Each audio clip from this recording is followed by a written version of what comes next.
Meta news. ఇక ఈరోజు topic వచ్చేసి అమరావతి మునిగిపోయింది, వరద ప్రాంతాన్ని తలపిస్తుంది, బోట్లు వేసుకు తిరుగుతున్నారు. ఇదే వైసీపీ చేసిన ఫేక్ ప్రచారం. కానీ వాస్తవానికి అక్కడ పరిస్థితి వేరేలా ఉంది. వర్షం వచ్చిన తర్వాత ఒక చోట పనులు జరుగుతున్నప్పుడు క్రమేపీనా కొంత నీరు నిలవడం అయితే కామన్. మరి దీన్ని ఎందుకు భూతద్దంలో పెట్టి వైసీపీ ప్రచారం చేస్తుంది? అంటే 11 సీట్లకి పడిపోయినా సరే వైసీపీకి ఇంకా అమరావతి విషయంలో బుద్ధి మారలేదా? మరి దీనిపైన మనతో డిస్కస్ చేయడానికి ప్రముఖ పొలిటికల్ అనలిస్ట్ ప్రభాకర్ గారు ఉన్నారు. ఆయన అడిగి మరిన్ని ఇంట్రెస్టింగ్ విషయాలు తెలుసుకుందాం. ఆయనకు వెల్కమ్ చెప్పేద్దాం. సార్ నమస్తే. నమస్కారం. అమరావతి అంటేనే జగన్మోహన్ రెడ్డికి నచ్చదు అనేది మరోసారి ఆయన ప్రూవ్ చేసుకున్నారు. అంటే అధికారంలోకి వచ్చి రాకముందేమో అదే అమరావతి, అదే రాజధాని, వచ్చిన తర్వాత 3 రాజధానులు, చివరి వరకు వచ్చేసరికి అసలు రాజధాని లేకుండా అయిపోయింది.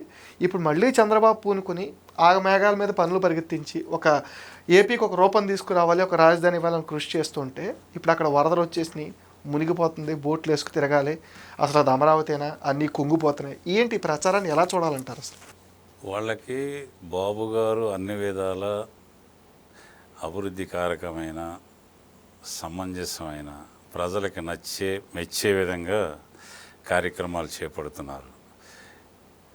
జగన్ గారికి ఆ విషయంలో ఫ్రస్ట్రేషన్ పెరుగుతుంది. కారణం ఏంటంటే ప్రజాదరణ రోజు రోజుకి తగ్గిపోతుంది. నాయకులందరూ వేరువేరు పార్టీల్లో చేరిపోతున్నారు. ఏ పార్టీలో చేరకుండా రాజకీయాలను కూడా కొంతమంది పక్కన పెట్టేసి వ్యాపారాలు చేసుకోవడానికి వెళ్ళిపోతున్నారు. ఈయంతో ఉంటే మనం జైలు పాలవుతాం ఎందుకనేది వెళ్ళిపోతున్నారు. ఆయనకి ఏం చేయాలో అర్థం కాని పరిస్థితులు, ఏదో ఒకటి చేయకపోతే ఉన్నాళ్ళు కూడా వెళ్ళిపోతారేమో అని చెప్పి ఒక ఫేక్ ప్రచారం చేయడానికి ఒక సంస్థను ఏర్పాటు చేసి దాంట్లో కొంతమంది ఉద్యోగులను పెట్టారు. ఆయన డైరెక్ట్ చేయకపోయినా ఆయన తరఫున వీళ్ళు చేసే ప్రచారం ఉన్నది. 99% ఆయనకి 28 గ్రామాలు ఎక్కడెక్కడ ఉన్నాయో కూడా సొంతం తెలియదండి. ఆ పక్కమటే తాడేపల్లిలో ఉన్నప్పటికీ ఆయన పరదాలు కట్టుకుని తిరిగాడు కాబట్టి ఎవరు ఆ గ్రామస్తులు ఎవరు, ఏ క్యాస్ట్ వాళ్ళు ఎంతమంది ఉన్నారు, రోడ్లు ఎలా ఉన్నాయి, అక్కడ వాతావరణ పరిస్థితులు ఏంటి, కాలువలు ఏంటి, ఏ సాగు చేస్తారు, వాటి మీద మినిమం నాలెడ్జ్ లేదండి. ఆయనకి అంత అవసరం కూడా లేదు. ఎందుకంటే ఆయన రాయలసీమ కాబట్టి ఇక్కడ మనకి ఎందుకులే అనుకున్నాడు. స్టేట్ లెవెల్ నాయకుడు కాబట్టి అది లేకపోయినా పెద్ద ఇబ్బంది ఏం లేదు.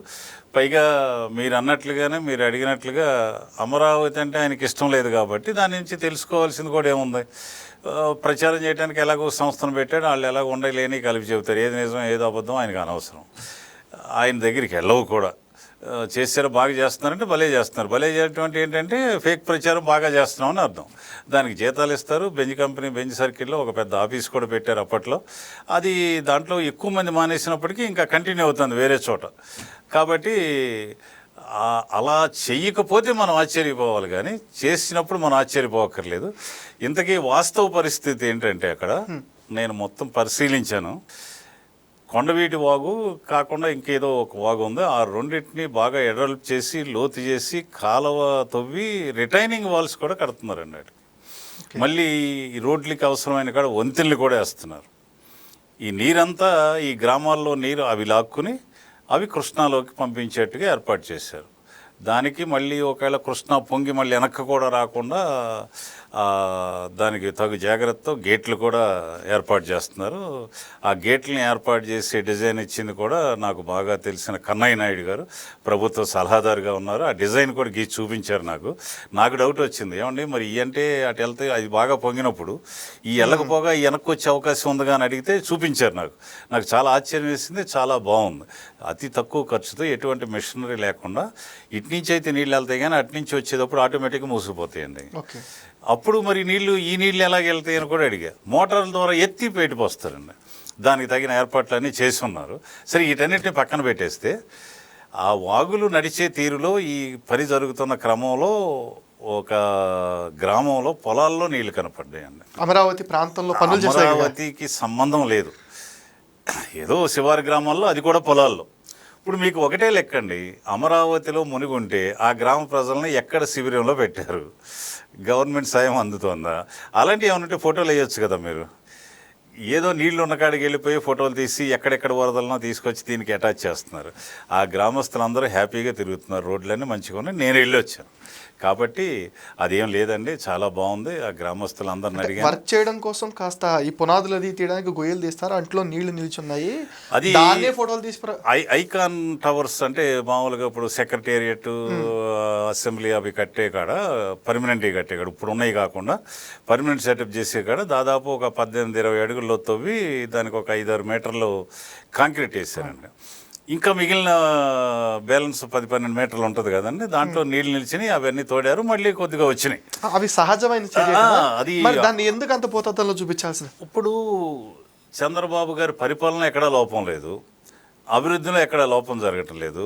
ఎక్కడెక్కడి నుంచో రకరకాలైనటువంటి ఇండస్ట్రియలిస్టులు, అసలు మనం ఊహించిన వాళ్ళు కూడా వచ్చేసి ఇక్కడ అనేక రకాల అభివృద్ధి కార్యక్రమాల్లో ఇండస్ట్రీస్ అన్ని పెడుతున్నారు. జిఎస్టీ కూడా పెరిగింది. జిఎస్టీ పెరగటం వల్ల దాదాపు 2 లక్షల కోట్లు చేరింది నేషనల్ లెవెల్లో. దాన్ని తీసుకుని మన ప్రధానమంత్రి గారు ఏం చేశారంటే ఆ స్లాబ్స్ కూడా తగ్గించేసి 4 స్లాబ్లు ఉండేవి, 4 నుంచి 28% వరకు ఉంటే వాటిని 2 స్లాబులుగా చేసి కొన్నిటికి 5%, కొన్నిటికి 18% మాత్రమే, అత్యధికంగా 18% మాత్రం పడుతుంది. ఇవి కాకుండా ఆహార ధాన్యాల మీద, ఇన్సూరెన్స్ల మీద, కొన్ని ఎలక్ట్రానిక్ వస్తువుల మీద ఆటోమేటిక్ తగ్గించడము, కొన్ని ఎత్తివేయడం కూడా జరిగింది. ఈ టైప్లో ఏమవుతుందంటే ప్రజలకు దగ్గర అయిపోతున్నారు ఆటోమేటిక్గా. కూటమి ప్రభుత్వం దగ్గర అయిపోతుంది, మంచి ప్రోగ్రామ్ చేస్తున్నారు, ఆదాయం పెరుగుతుంది, పెన్షన్లు ఇస్తున్నారు, కొత్తవి ఇస్తున్నారు, రేషన్ కార్డులు కానీ పెన్షన్లు కానీ కొత్తవి కూడా ఓపెన్ చేశారు. ఇలా ఇచ్చేప్పుడు మనది ఏమన్నా వ్యతిరేకత రావాలి అంటే ఇలాంటి వాటిలో ఎక్కడైనా లోపం జరిగినప్పుడు వ్యతిరేకత వచ్చే అవకాశం ఉంటుంది. ఎవడో నాకు లబ్ధిదారుడు ఎవడైనా నాకు ఫలానా లబ్ధి కలగలేదు కాబట్టి నాకు ఈ ప్రభుత్వం నచ్చలేదని చెప్తాడు. పిలిచి వీళ్ళు ఇస్తుంటే ఇంకా మనకి మనుషులు ఎవరు దొరికే పరిస్థితి లేదు. కనీసం కన్ఫ్యూజ్ ఇతర దేశాల్లో, ఇతర రాష్ట్రాల్లో ఉన్న వాళ్ళైనా సరే ఏమైనా ఈ మీడియాలో చూసి ఓహో మునిగే ఉంటుందేమో అనుకోవడం కోసం ఈ ఏర్పాటు చేశారు. అంతే తప్ప చంద్రబాబు గారు స్వయంగా కరకట్ట పక్కన లింగమనేరు వారి గెస్ట్ హౌస్లో కృష్ణా నది పక్కనే ఉంటాడు. ఆయన మునగటం అంటూ జరిగితే ఫస్ట్ ఆయన మునగాలి. ఆయన బాగానే ఉన్నాడు, హెలికాప్టర్లు తిరుగుతున్నాడు, చక్కగా ఉన్నాడు. ఊళ్ళలో గ్రామాల ప్రజలందరూ మంచిగా ఉన్నారు. నేను రోడ్డు మీద తిరిగాను కారులో, ఎక్కడ కనీసం బురద కూడా లేదండి, అంత చక్కగా ఉన్నాయి. బాబు గారి ఇల్లు కూడా దాదాపు 2వ స్లాబ్కి వచ్చేసింది, మంచి జరుగుతుంది, శరవేగంతో నడుస్తున్నాయి.